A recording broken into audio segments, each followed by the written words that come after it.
When I first noticed there was a free full-length episode of a new HBO show in my YouTube feed, and that furthermore it was directed by Ridley Scott, I thought, hey, why not? Let's give it a watch. Although, to be honest, based on the thumbnail and some stills, I wasn't quite sure what I was going to think of it. The android silver bodysuits and matching helmets had a bit of a 1970s Doctor Who vibe, but the show quickly pulled me in. And I'm still not sure what the point of those kind of silly looking helmets was. My pet theory is that maybe they were meant to shield sensitive components in the androids' heads from cosmic radiation during their journey through space or some such. Total conjecture, but I'm going with it. Maybe some producer just liked the way they looked. I mean, hey, in retrospect, they do kind of have that sleek minimalist design by Apple in California vibe. Didn't plan on spending that much time on the helmets. Anyway, so the basic premise of the show is that two androids have been sent on a mission to seed human life on the extrasolar planet Kepler-22b, following the destruction of Earth. The cause of Earth's destruction being a massive war between atheists and the believers of some kind of Mithraic solar religion. It was the atheists who sent the androids to Kepler-22b. But despite their advancements, the Mithraic remain stunted by the tenets of their religion. For instance, they believe that allowing androids to raise human children is a sin, which forced them to send an ark outfitted with stasis pods, rather than a lighter, faster craft such as the one the atheists so wisely used to send us. Belief in the unreal can comfort the human mind, but it also weakens it. The civilization you're seeding here will be built on humanity's belief in itself, not an imagined deity. If, like myself, you have any kind of interest in ancient history and religion, you'll probably be somewhat familiar with the god Mithras. The origins of the Greco-Roman god Mithras can be traced back to the Persian deity Mithra, although there are significant differences in associated imagery and continuity. Mithraism, also known as the Mithraic Mysteries, was a Roman mystery religion that gained wide popularity around the time of the 1st century and was viewed as something of a rival to early Christianity. Mithras was linked to the Roman god Sol, a personification of the sun, and they were sometimes viewed as one and the same. Popular with the Roman army, Sol was also known as Sol Invictus, the unconquered or unconquerable sun. The names Mithras and Sol are both frequently invoked on the show by adherents of this future Mithraic religion. I have to admit, when I first realized that it seemed like they were going for some kind of futuristic, technologically advanced Mithraic cult thing, it kind of tested my suspension of disbelief. But then I was like, hey, why not? I don't know how realistic the idea of an extinct cult becoming the world's dominant religion is. In a way, I actually think androids bringing fetuses in jars to term on Kepler-22b might be more believable.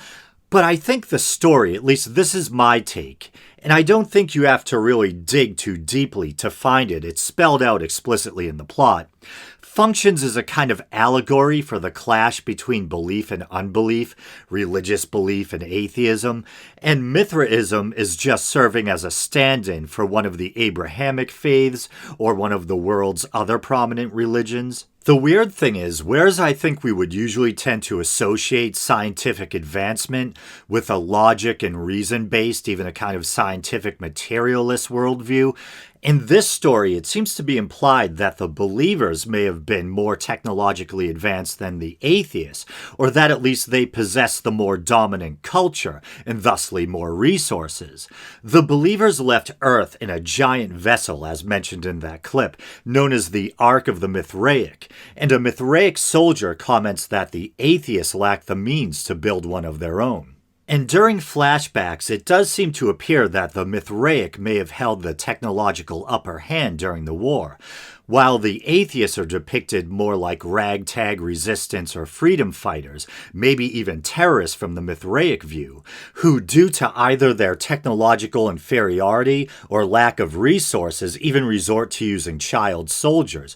In fact, I just finished watching episode 8 while editing this, and it contains a flashback scene where a young atheist boy with an explosive belt detonates himself within a crowded Mithraic camp. Episode 9, which I also just finished watching, has me thinking that the series may take place in an alternate timeline where Christianity never became the dominant religion of the Roman Empire, losing out instead to Mithraism. There's a scene where one of the Mithraic children finds a relic in the wreckage of the Ark, a tooth the Mithraic believe belonged to Romulus, the mythic founder of Rome. It's hard to say who we're supposed to root for, and I imagine that's the intention. Both sides seem flawed and morally compromised. The believers are depicted as a bunch of blindly dogmatic crusaders and zealots, and the atheists, as previously stated, despite their professed humanist ideals, aren't above resorting to terrorism, even using children as suicide bombers. And at least in the case of the two atheist androids, are seemingly too quick to snuff out any kind of emerging spirituality in the children they care for in their small, struggling colony. I wonder if the moral of the story will end up being, and keep in mind yours truly being a non-believer, that both sides are too rigid and that humanity at its best dwells somewhere in the middle, avoiding either extremes. On the one hand, hard atheism that doesn't allow for any kind of spiritual expression, and on the other, the tyranny and irrationality of blind dogmatic religious devotion. And one of the things I really love about the show is how fleshed out, nuanced, and complex the characters are. Just as I said it doesn't seem clear which side we're supposed to root for, I think the same thing applies to the individual characters. As in real life, the characters aren't monolithically good or evil, they have their strengths and flaws. But I would say so far the star of the show for me is definitely the female android known as Mother, portrayed by Danish actress Amanda Collin. And how do I say this without it sounding unintentionally insulting or inappropriate? But Amanda Collin has a very interesting body, for lack of a better word. So much so that when I first saw her on screen, I seriously thought that they had used CGI to intentionally give her a more androgynous looking figure. Maybe they may have bound her chest or something, I'm not sure. But I've seen pictures of her, and I think that's pretty much her body or her figure. And once again, that's not a bad thing. She has her own unique look and physique, and I think it works perfectly for her character. She and her male counterpart both wear skin-tight silver bodysuits, and whenever she's on screen, not even necessarily in a sexual way, but I just find myself kind of looking at her and admiring this kind of pleasing yet unusual or strangely interesting appearance she has. And I'm not trying to make her sound like a circus freak. She's certainly not the first or only small-chested woman in existence, but let's see if anyone comes at me for daring to comment on an actress's body. Stop digging the hole you're in, Phil, and continue with the review. So moving on, I think Mother is probably the most complex and compelling character in the show.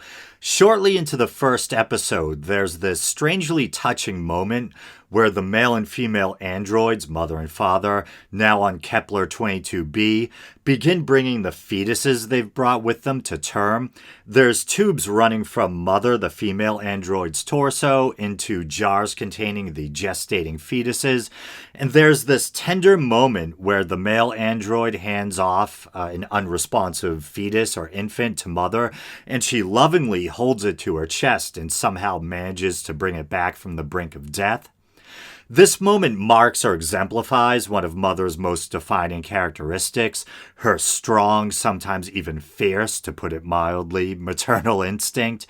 From the beginning, we can see signs that Mother may be unstable or even dangerous, and it's eventually revealed, spoiler alert, that she's actually a Mithraic android reprogrammed by the Atheists. Specifically, she's an extremely powerful and deadly type of model known as a necromancer. And maybe I'm sick, but I absolutely love when Mother takes on her necromancer form and kind of flies or runs around killing people.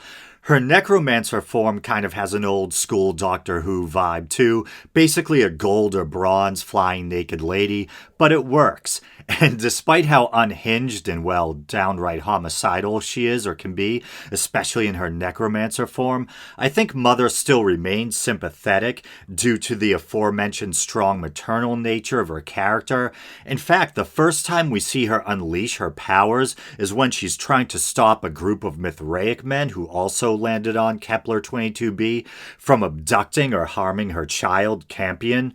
There seems something almost strangely biblical or symbolic about the fact that once Mother discovers her powers, from then on, she has to literally hide her eyes when not using said power, and even warns one of the children not to look at her when they see her in her transformed state. I think arguably the closest we have to a thoroughly good and ethical character so far is Mother's male counterpart, the android known as Father, portrayed by the very likable and charismatic Abu Bakr Salim. Hopefully that's how it's pronounced.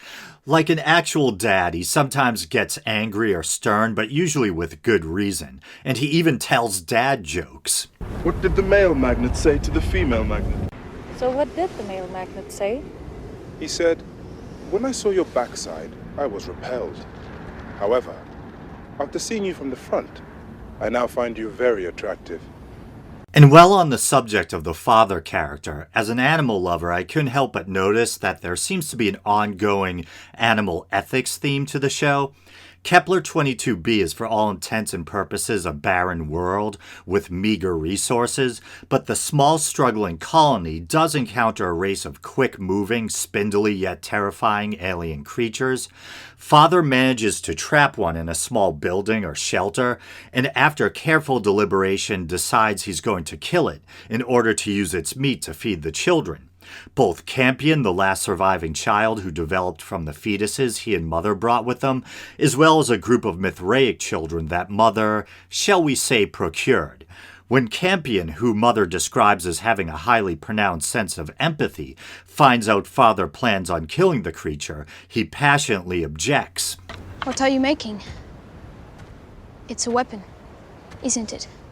I thought we weren't allowed to make weapons. That is going to change. I'm going to use this to kill the creature, so that you and the others can eat it. What do you mean? You can't kill it. You don't want your new friends to starve, do you? No, but I'll find something else we can eat.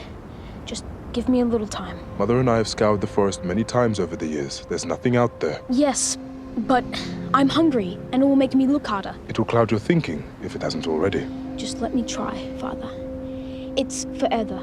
Death is forever when you're an animal. Death is forever for all organic life forms, Campion. Fine. Whatever you want me to say, I'll say it. Just, please, let me try and find something else we can eat. It's a waste of time and calories. But if it will help acclimate you Come to on this... then. Let's get to it, Father. I believe Campion gets the idea that animals don't have souls from the Mithraic children. The religious claiming that animals don't have souls has always been one of my pet peeves. Don't get me wrong, I'm an atheist, technically agnostic atheist. I doubt the existence of an immortal soul altogether. But there just seems to be something so cold and arrogantly presumptuous about someone assuming they're deserving of a soul but not other creatures. I find it touching that rather than making him devalue the creature as lesser, Campion's assumption that it doesn't have a soul makes him want to preserve its life all the more. After Campion and Father fail to find a non-animal food source, Father, desiring to teach the children self-sufficiency, decides that they should kill the creature themselves. He offers a spear, first angrily to Campion after finding him attempting to free the creature, and orders that he go in and kill it. Campion refuses, and so Father then gathers the Mithraic children and demands that a volunteer from among them should come forward and kill it. A girl steps up and spears it, but disturbed by the creature's cries and what she's done, runs back home along with Campion and the other children, leaving Father calling angrily after them. Tempest, a pregnant Mithraic girl from the group, sneaks out under the cover of dark and, driven by hunger, finishes the wounded creature off and proceeds to gorge herself on the creature's bloody flesh. Struck with horror and regret, She realizes that the creature had been pregnant, and she walks out of the enclosure holding an unborn fetus in her hands. With what seems to be a mix of shock and sorrow, she shows it to Father, saying that it had been pregnant like her. Rendered speechless, Father simply looks at Tempest and the fetus with a troubled countenance. Campion refuses to eat the meat, while some of the other children, seemingly not as burdened by moral reservations, dig in and even compare it to pork. A Mithraic boy named Paul helps Campion finally locate a non-animal food source he can eat, a kind of edible fungus that he can use as a food staple. If you're a regular listener, then it will probably come as no surprise that I appreciated the show's exploration of animal ethics. This same Mithraic boy, Paul, had also seen Campion burying the creature's bones in the sand, and attempted to remind him that it's not necessary, because animals don't have souls. This time Campion states that he thinks everything has a soul, even mother and father, maybe even the rocks and the trees. This seeming reference to animism made me think again that there may be a message or theme here, that there's a natural impulse in man towards the spiritual or a belief in agency that's not easily snuffed out or repressed, not even if you're raised on another planet by atheist androids. There's an earlier scene where Father walks in on Campion with his eyes closed and hands raised in the air and warns, "Don't let Mother catch you praying." And so Viking star Travis Fimmel is also in Raised by Wolves. I'm a big fan of the show Vikings. I used to be a stickler for historical accuracy, but I've learned to loosen up in that regard and just kinda enjoy the ride, and that's my attitude towards Vikings. It's chock full of historical inaccuracies and can get pretty outlandish at times, but I love the characters and it's a really fun and compelling show. And I absolutely love Travis Fimmel as the legendary Viking Ragnar Lothbrok, and I used to wonder how much of Fimmel's performance was contrived and how much was his own personality coming through, because Ragnar has a lot of idiosyncratic gestures, tics and mannerisms, etc.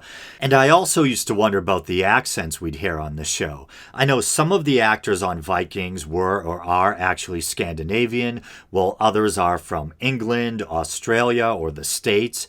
And they all seem to be trying to approximate some kind of vague Nordic accent. I've heard some say that maybe it sounds closest to Icelandic, I don't know. And so I was really excited when I learned that Travis Fimmel was also in Raised by Wolves, not only because I like him as an actor, but also because I was like, okay, maybe now we're gonna get to hear what he really sounds like. And he still sounds like Ragnar Lothbrok, even though he's from Australia. I'm exaggerating a bit to some degree for the sake of humor, but he does still kind of sound like Ragnar. Maybe it's just me, or maybe I'm missing something, like a working brain and ears. But yeah, he doesn't really sound Australian on the show, but maybe he's affecting an accent for the character. The director or producers could have told him to dial back his natural accent. And speaking of accents, the creator, Aaron Guzikowski, is actually from Brockton, Mass., so we're both from the Boston area. And at least one of the battle scenes takes place in Boston. There were no Boston or New England accents in the show that I can remember, though, and that's probably for the best. I do my best to suppress my accent to round off all my R's or whatever, and it probably still comes through. Oh, pisser, there's a flying robot lady and she blew up my car. You know? But as expected, Travis Fimmel does a really good job on the show. And I did notice some of those idiosyncratic gestures, etc. carry over, so they must just be his natural mannerisms. And I know I've probably already buried you in spoilers, but yeah, maybe I'll refrain from giving away too much about his role. Is he an atheist? Is he Mithraic? I'll leave it to you to discover. But I'll have to remember to include a picture of a burnt-up medical droid. Yeah, I know, that's Star Wars. That Fimmel's character encounters. Absolute nightmare fuel. And while on the subject of Travis Fimmel's character, mullets. Everyone, everywhere, mullets. Everyone has mullets in the future. What comes around goes around, as they say. But seriously, there are a number of characters who have short bangs, shaved sides, and long hair in the back. Actually, didn't Ragnar have long hair with shaved sides for a while? Business in the front, party in the back. But on that irreverent note, I guess that concludes this review of Raised by Wolves. Oh, and I almost forgot. One of the first things I noticed when watching the show, the androids quote-unquote bleed the same gross white fluid as the androids in the Alien movies. And so, as I mentioned earlier, the first 2 episodes were directed by Ridley Scott, and he's also one of the producers. I'm not sure if the white, quote-unquote, blood, for lack of a better term, was meant as just a clever Easter egg, or if the series is supposed to take place in the same universe as the Alien movies. And also, after watching episodes 8 and 9, it does seem like, certain characters are becoming more clearly defined as protagonists, mother and father among them. There are some touching reunion scenes between them and the kids. Hopefully that's not too much of a spoiler, but it works for me because they're my 2 favorite characters. But yeah, Raised by Wolves, a very thought-provoking and compelling show. Check it out if you want. As always, thanks for listening.